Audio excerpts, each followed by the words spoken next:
Ya, selamat pagi kelas 10 IPA. Pada kesempatan kali ini saya akan melanjutkan pembahasan kita mengenai besaran vektor. Nah, di bab 2, ini besaran vektor merupakan besaran yang mempunyai nilai sekaligus arah. Kalau kemarin kita udah belajar besaran dan satuan, nah, secara garis besar, besaran dibagi jadi dua. Ada besaran skalar dan yang kedua ada besaran vektor. Kalau skalar, dia hanya memiliki nilai saja. Sementara kalau vektor, dia punya arah. Oleh karena itu dia bisa dioperasikan dengan cara dijumlahkan atau dikurangi dengan berbagai macam metode. Di antaranya ada metode segitiga, poligon, jajar genjang, dan analisis yang akan kita bahas bersama-sama. Oke. Dalam melakukan penjumlahan vektor, ini ada berbagai metode ya. Yang pertama secara grafis. Grafis itu dengan cara melukis. Yang kedua menggunakan metode segitiga, poligon, jajar genjang. Dan yang ketiga, menentukan komponen vektor pada penguraian vektor. Dan yang keempat, secara analisis. Analisis nanti akan melibatkan rumus-rumus trigonometri. Dan trigonometri sendiri merupakan tools pada matematika yang sangat terpakai dalam menentukan besar suatu vektor yang dioperasikan dengan cara dijumlah atau diselisih. Nah, yang pertama tadi besaran vektor, dia punya nilai dan satuan, juga punya arah. Contohnya ya, kecepatan, percepatan, gaya, sama perpindahan, itu punya arah. Nah, kalau misalnya skalar, itu besaran yang punya nilai dan satuan aja, tapi nggak punya arah. Contoh, itu besaran pokok ya, massa, panjang, dia kan nggak punya arah. Waktu, seperti itu. Nah, ini kalau notasi vektor itu bisa dilambangkan dengan anak panah seperti ini. Nah, kemudian arah vektornya itu lihat posisi pangkal vektor itu dari A menuju B. Berarti vektor AB kita notasikan dengan cara AB ada panahnya di atas. Ya, seperti itu. Nah, kemudian kita akan mengoperasikan vektor dengan metode segitiga. Misalnya saya punya dua buah vektor. Ada vektor A dan ada vektor B. Kita lihat gambar yang sebelah kiri.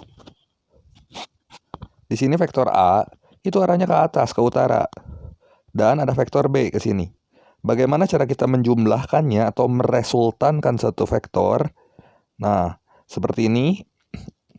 Ini yang A, vektor A dan vektor B. Lihat, kalau misalnya ujung ketemu pangkal, itu bisa langsung kamu jumlahin. Dan resultannya yang warna hijau ini. Seperti itu. Resultannya itu B plus A. Nah, kalau seperti ini, A-nya naik ke atas dan B-nya itu saya proyeksikan ke atas, ke sini. Jadi A tambah B. Nah, dari titik pangkal ke ujung itu adalah resultan dari vektor tersebut. Jadi kesimpulannya, resultan vektor itu punya sifat komutatif. Jadi A tambah B itu akan sama dengan B tambah A. Seperti itu. Nah, misalnya ini 3 buah vektor. Vektor yang pertama kita bisa lihat vektor A arahnya ke arah timur yang warna merah. Kemudian vektor B itu miring ke sana membentuk suatu sudut yang warna biru. Dan yang C itu ke atas. Ini vektornya bisa saya uraikan komponen-komponennya. Misalnya jadi seperti ini. C-nya ke atas, B-nya membentuk suatu sudut, dan A-nya itu ke arah timur. Nah, resultannya itu dari titik pangkal yang di sini ke titik ujung, itu namanya resultan, ya. Demikian juga untuk gambar yang sebelah kanan ini. Kita bisa lihat A-nya ke sebelah kanan, kemudian B-nya membentuk sudut, dan C-nya ke atas, dan resultannya juga akan sama dari pangkal menuju ujung, ya. Jadi kedua resultan vektor selain punya sifat komutatif, maksudnya, dia juga punya sifat asosiatif, seperti itu. Nah, ini dengan menggunakan metode jajar genjang. Nah, kita lihat vektor-vektor berikut. Saya punya dua buah vektor di sini. Ada vektor A, ada vektor B, ya. Nah, vektor A sama vektor B kita akan lakukan penjumlahan suatu vektor atau meresultankan suatu vektor dengan menggunakan metode jajar genjang. Jadi A-nya ke sini, B-nya ke sini.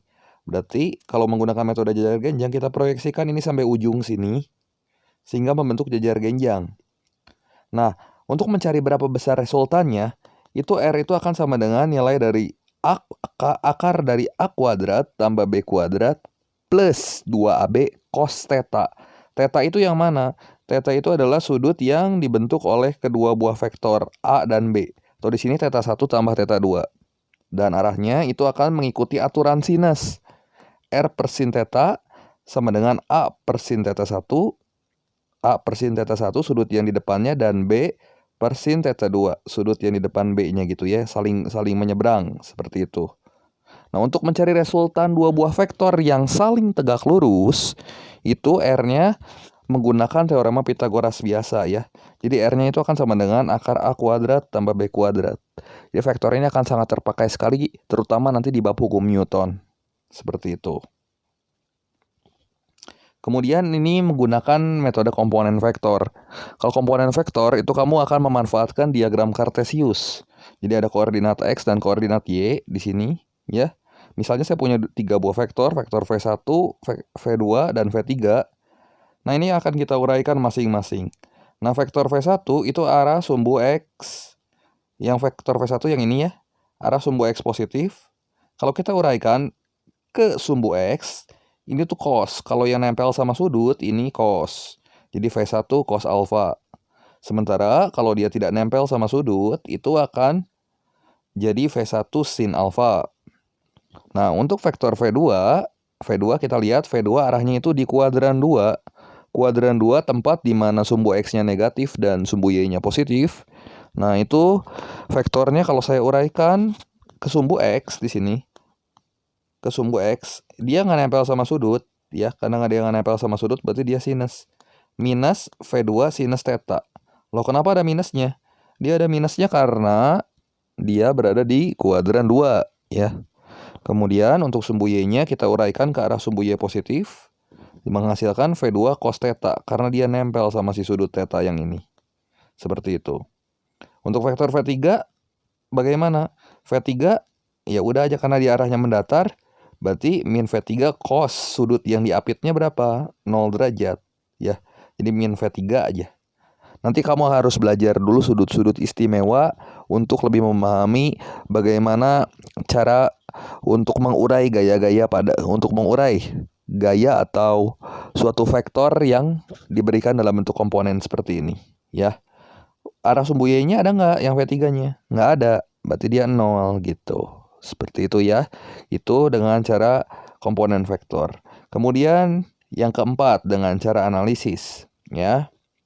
Kalau dengan cara analisis, ini prinsipnya sama. Jadi kita menggunakan tabel di sini.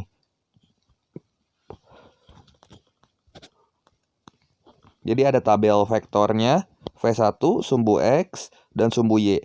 Nah, lihat. Untuk vektor V1, itu V1 cos alfa tandanya positif karena dia berada di area di mana X-nya itu bernilai positif.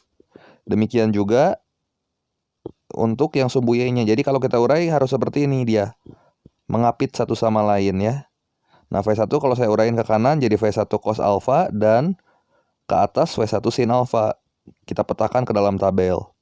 Kemudian untuk vektor V2 di sini ya.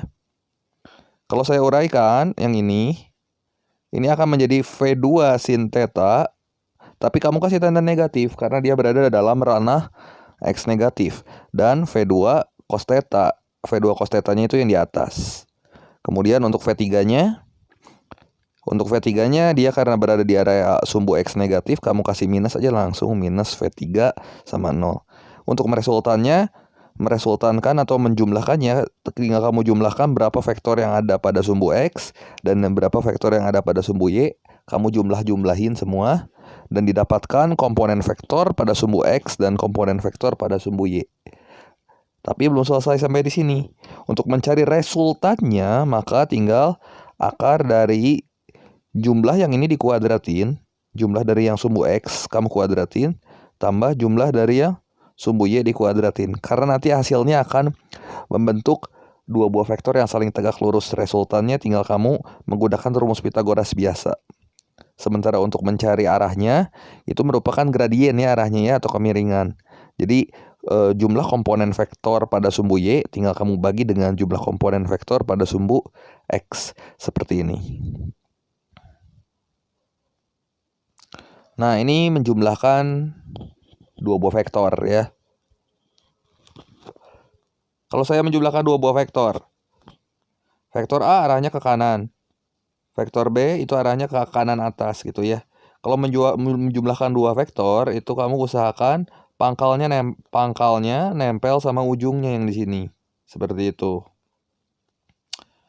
Nah, kemudian yang kedua, misalnya pengurangan dua buah vektor. Kalau pengurangan dua buah vektor, misalnya saya punya dua vektor A sama B. Kalau dikurangi kemana? Kita lihat arahnya, misalnya vektor A kurang B. A yang arahnya ke sebelah kanan, dan B yang arahnya ke atas. Kalau dikurangi, nanti panahnya itu akan berlawanan. Jadi panah B yang awalnya ke atas, si ujung panah ini, jadi ke bawah kalau dikurangin. Seperti itu. Terus kamu tempelin nanti sama si vektor A ini. Gitu. Nah, sekarang kalau resultan 3 vektor seperti apa?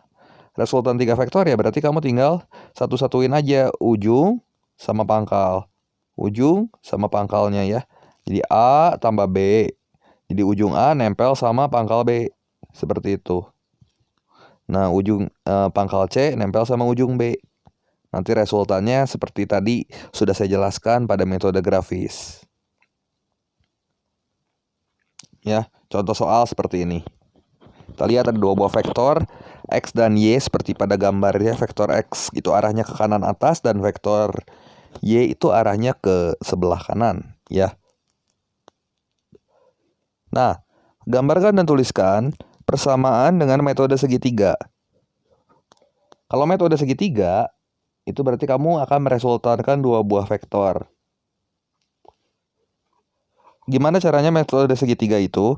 Nah, lihat. Ini X-nya itu arahnya ke kanan atas. Kita lihat yang ini X-nya kanan atas. Dan Y-nya itu ke sebelah kanan. Berarti kalau kamu jumlahkan, ini ujung akan nempel sama pangkal. Dan resultannya yang warna biru ini. Gitu. Apa yang disebut dengan vektor 0? Vektor 0 itu kalau misalnya arahnya kembali ke semula. Misalnya kamu berlari mengelilingi lapangan. Kalau berlari mengelilingi lapangan ya udah kamu muter-muter, berarti nggak ada perpindahan yang kamu lakukan. Seperti itu. Contohnya gimana? Nah, kita lihat vektor dengan resultan 0 di sini. Vektor X-nya ke atas dan vektor Y-nya ke sebelah kanan. Nah, lihat. Pertama berarti kalau vektor X ini ujung nempel sama pangkal. Kemudian ke sini ujung nempel sama pangkal dan ujung nempel sama pangkal membentuk seperti siklus gitu ya. Ini resultannya itu akan 0 vektornya. Seperti itu. Kenapa resultannya bisa 0? Karena dia muter gitu. Dia nggak terjadi perpindahan. Mula-mula dia misalnya dia bergerak dari titik awal, titik sini, dia kembali lagi ke sini. Ya. Jadi panahnya, si ujung panahnya itu yang harus kamu perhatikan. Nah, jadi kesimpulannya kalau vektor X plus Y itu akan ke arah atas seperti ini. Kalau vektor 0 dia arahnya akan ke bawah. Kita lihat bedanya cuman di panahnya doang. Seperti itu. Ya. Kemudian ini bagaimana untuk meresultankan 3 buah vektor. Misalnya 3 buah vektor tersusun seperti pada gambar. Nah, hitunglah resultannya dengan cara poligon. Poligon itu berarti segi banyak ya. Kalau poligon berarti ada vektor di sini ada 4, 8, dan 6 yang arahnya masing-masing beda-beda. Berarti kalau yang ke atas arahnya 4, yang ke sebelah kanan atas ini arahnya besarnya 8, dan yang ke bawah itu besarnya 6. Nah, resultan itu berarti kamu tinggal menjumlahkan dari pangkal ke ujung. Berarti kamu jumlahin semua. Ya, macam-macam. Yang macam-macam modelnya yang bisa kamu hasilkan dari merangkai vektor-vektor ini ya. Yang penting pangkal nempel sama ujung gitu. Jadi dia tidak membentuk siklus supaya besar vektornya tidak sama dengan 0. Nah, kayak gini, 6 tambah 8 tambah 4. Ujungnya yang ini, pangkalnya yang ini, ujungnya yang ini. Jadi kalau kita jumlahin itu F1 tambah F2 tambah F3. Nah, berarti kalau besarnya kayak gimana? Kalau tidak ada perubahan arah ya udah, tandanya tetap aja plus 4 plus 8 plus 6 jadi 18. Tapi kalau arahnya berubah, hati-hati. Misalnya F3-nya berubah ke atas, itu kamu kasih minus gitu. Ya. Kalau resultan berarti tinggal kamu jumlahin aja. Nah, sekarang gimana kalau vektor yang saling tegak lurus? Kayak begini ya. Menjumlahkan komponen vektor. Nah, kita lihat ada 3 buah diagram vektor di sini. Yang A, itu lihat F1-nya ke arah kiri 4 Newton, F3-nya ke kanan 10 Newton, dan F2-nya 8 Newton. Ya. Kita selesaiin dulu satu-satu lah. Dari contoh yang A dulu aja. Nah, hitung komponen vektor pada sumbu X dan sumbu Y pada masing-masing diagram dan resultannya dengan cara analisis. Untuk yang A. Nah, lihat di sini yang A. Ke kiri 4 Newton, ke kanan 10 Newton, gitu ya. Berarti kalau kita jumlahin arah sumbu X itu 10 kurangi 4 itu adalah 6 Newton positif nilainya karena dia ke arah sumbu X positif. Ininya 6. Kemudian ke arah atasnya 8 Newton. 8, 6 sama 8 kalau kita resultankan menggunakan rumus Pitagoras jadi akar 6 kuadrat tambah 8 kuadrat jadi akar 100. Itu 10 ya. Untuk mencari arahnya gimana? Untuk mencari arahnya ingat komponen sumbu Y dibagi dengan komponen sumbu X. Berarti 8 bagi 6 aja. Tangen theta namanya. M atau gradien, di sini gradien lambangnya M ya dulu ya, zaman SMP kamu belajar. Ini tuh sama dengan tangen theta. Arahnya itu sama dengan tan theta, yaitu 8/6 atau 4/3 gitu ya. Kalau di sudut istimewa berarti nilai tetanya itu adalah 53 derajat, seperti itu. Kemudian yang 3B, ini kalau dia membentuk sudut, kita harus menguraikannya satu persatu. Contoh yang vektor F1 dulu, kalau saya uraikan di sini F1-nya 6 Newton. Saya uraikan berarti F1X-nya dia membentuk sudut 60 derajat ke arah sumbu X positif. Karena dia nempel sama 60 derajatnya, berarti ini F1 cos 60, seperti itu. F1-nya 6 cos 60 sama dengan 3 Newton, seperti itu. Dan ke arah bawah 6 sin 60, tapi kasih tanda minus yang ini. Karena arahnya ke arah sumbu Y negatif. Ingat kalau nggak nempel sama sudut yang ini kan, nggak nempel sama sudut itu sinus. Kalau dia nempel sama sudut itu kosinus gitu. Untuk vektor F2-nya gimana? Sama, kita uraikan. Jadi kalau kamu nemuin vektor yang miring-miring dalam bidang kartesius, itu kamu harus urai vektornya. Yang F2 itu 3 Newton ke sini membentuk sudut 60 derajat, berarti di sini F2 cos 60 dan F2 sin 60. Sin 60 berarti ke arah atas dan cos 60 ke arah kanan, seperti itu. Ya. Itu F3 di sini. Dia membentuk sudut 60 derajat sini. Berarti nanti kita tinggal mentotalkan atau menjumlahkan nilai dari komponen X dan komponen Y-nya semua. Ya, untuk F1 misalnya ya. Untuk F1-nya kalau kita jumlahkan ininya 3 Newton dan ininya minus 3 akar 3. Untuk F2-nya, F2 yang atas di sini kalau kita udah uraikan ke sebelah kanan tadi 3 cos 60. Cos 60 kan setengah berarti 3/2 di sini. Ke arah sumbu Y-nya positif juga. Positif tuh karena dia ke arah sumbu Y positif. Berarti sini 3/2 akar 3 ya. Dan sumbu Y-nya karena ke arah sumbu X negatif. Maksud saya dan vektor F3-nya karena dia ke arah sumbu X negatif. Maka nilainya kita taruh di sumbu X yang negatif di sini, minus 3 Newton. Dan sumbu Y-nya 0. Kenapa 0? Karena dia tidak punya arah ke atas atau arah vektor yang di sumbu Y gitu ya. Jadi ambil data pada penguraian vektor. Maka besar resultan dan arahnya tinggal kamu jumlahin. Sumbu X-nya berapa? Kalau kamu jumlahin semua dapat 3/2. Kamu kuadratin. Kemudian yang sumbu Y-nya berapa? Minus 3/2 akar 3 dikuadratin. Nah, berapa itu hasilnya? Didapat hasilnya 3 Newton. Sementara arahnya tinggal kamu bagi komponen sumbu Y totalnya minus 3/2 akar 3 kan. Kamu bagi dengan komponen sumbu X atau minus 3/2 akar 3 dibagi 3/2 yaitu minus akar 3. Nah, arahnya minus akar 3 tuh kurang minus akar 3 kalau misalnya pada sudut istimewa berarti dia sudutnya itu adalah 120 derajat ya. Terus 20 derajat diukur dari sumbu X yang positif. Seperti itu. Ini kemudian yang contoh lagi yang 3C. Nah, contohnya di sini ada 3 buah vektor yang yang dirangkai seperti ini. Untuk vektor yang miring-miring kita harus uraikan searah sumbu X dan sumbu Y ya. Sumbu X dan sumbu Y. Yang vektor F1 dulu nih. F1 yang besarnya 20 Newton. Dia mengapit sudut 30 derajat. Maka F1X-nya adalah minus 20 cos 30. Yaitu minus 10 akar 3. Dan yang ke arah atas 20 sin 30. Dapat 10 Newton gitu.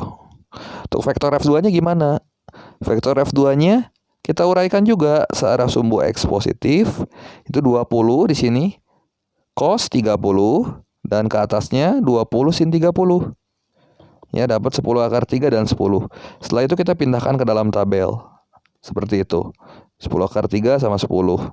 Untuk F3-nya karena dia hanya berada pada sumbu X, jadi vektornya hanya bergerak sepanjang sumbu Y. Maksud saya sumbu Y itu yang tegak ya, sumbu X yang datar. Sumbu Y sebesar 10 Newton di sini. Ya. Tinggal kita jumlahkan di sini berapa komponen total vektor pada sumbu X di sini. Nah, ini ke kiri sama ke kanan sama besarnya min 10 akar 3 dan 10 akar 3. Itu jadi 0. Sementara yang atas itu kita totalin semua 10 Newton tambah 10 Newton tambah 10 Newton dapat hasilnya 30 Newton setelah kamu melakukan penguraian tadi. Ingat sekali lagi yang nempel sama sudut kayak gini itu cos, yang tidak nempel itu sin.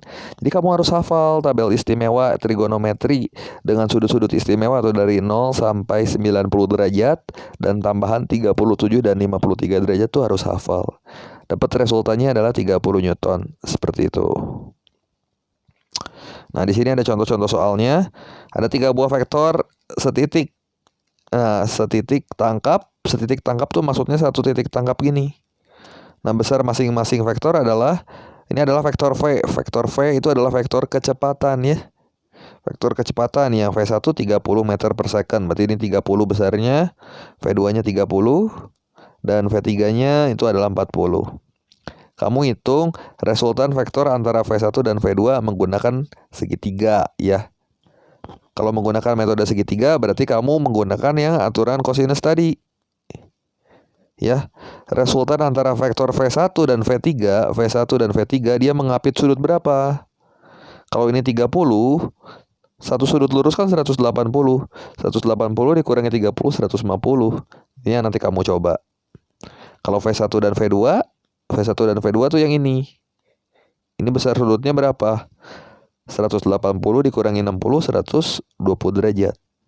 Dan resultan ketiga vektor tersebut dengan metode analisis.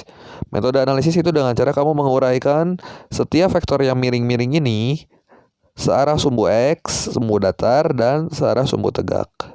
Seperti itu. Di sini ada latihannya ya. Seperti itu. Mudah sekali latihannya. Tinggal kamu ikutin contoh-contoh yang ada pada video ini. Jadi kalau misalnya kamu nggak ngerti, boleh diulang-ulang videonya. Nah, ditentukan 2 buah vektor yang besarnya sama dengan F1 sama dengan F2 P Newton. Kalau perbandingan jumlah dan selisih kedua vektornya sama, itu sama dengan akar 3, hitung sudut yang dibentuk vektor tersebut. Ya, itu nanti kamu menggunakan rumus resultan vektor yang akar A kuadrat tambah B kuadrat tambah 2AB cos theta. Itu kalau resultan. Kalau selisih, akar A kuadrat plus B kuadrat min 2AB cos theta. Jadi bedanya resultan sama selisih. Kalau resultan itu ada tanda penghubungnya plus. Kalau misalnya selisih, tanda penghubungnya minus, tanda penghubung dengan komponen cos. Nah, di sini titik persegi ABCD. Di situ vektor juga ada 2 buah vektor di sini ya. Untuk menghitung resultan kedua buah vektornya gimana? Ini bisa kamu uraikan ke arah AB dan ke arah AD, vektor yang miringnya. Kemudian kamu bisa menggunakan Pitagoras untuk menentukan hasil resultannya. Jadi saya tuntun kamu untuk mengerjakan soal-soal ini. Seperti itu. Di sini yang 4, ini caranya sama ya seperti tadi. Demikian juga, nah untuk yang soal kelima, dua buah vektor bertitik tangkap sama kalau resultannya 10, sudut yang dibentuknya berapa? Berarti kamu tinggal masukin rumus aja, rumus kosinus yang tadi udah saya jelasin. Soal nomor 6, untuk menghitung resultannya berarti kamu harus menguraikan dua buah vektor yang ini, yang membentuk miring, yang tidak searah sumbu X dan sumbu Y, menjadi searah sumbu X dan sumbu Y tegak. Seperti itu. Kemudian kamu mencari resultannya dengan cara kamu mentotal berapa komponen pada sumbu X dikuadratkan dan berapa komponen total pada sumbu Y kamu kuadratkan. Itu. Ini ada soal-soal yang kamu kerjain. Berarti tadi ada berapa soal ya? Ada 3, 4, 5, 6, 7, 8, 9. Ini kamu kerjain. 10, 11, 12. Ada 12 soal ya. Nah, 12 soal ini silahkan kamu kerjakan di buku latihan dan dikumpulkan ke saya nanti dengan cara mengupload filenya dalam bentuk PDF di laman Google Classroom Vis 2 ya. Oke, sekian pembahasan mengenai vektor dari saya. Terima kasih. Kalau ada yang nggak ngerti videonya boleh kamu ulang-ulang atau kamu boleh tanyakan di grup WA. Sampai jumpa.